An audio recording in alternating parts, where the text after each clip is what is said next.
হুম, নবীর একটা আদর্শের কারণে জান্নাতে যাবে। সিরত মানি আদর্শ। আর এটা আমরা কদমে কদমে মুহতাজ।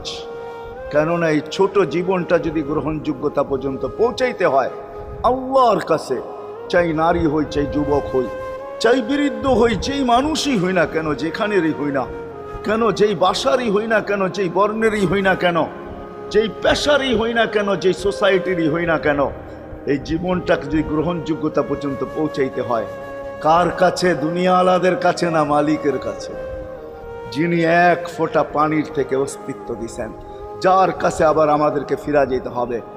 পালানের কোনো সুযোগ নাই। এই জন্যই কোরআন আমাদেরকে বোঝায় আইনাল মাফার।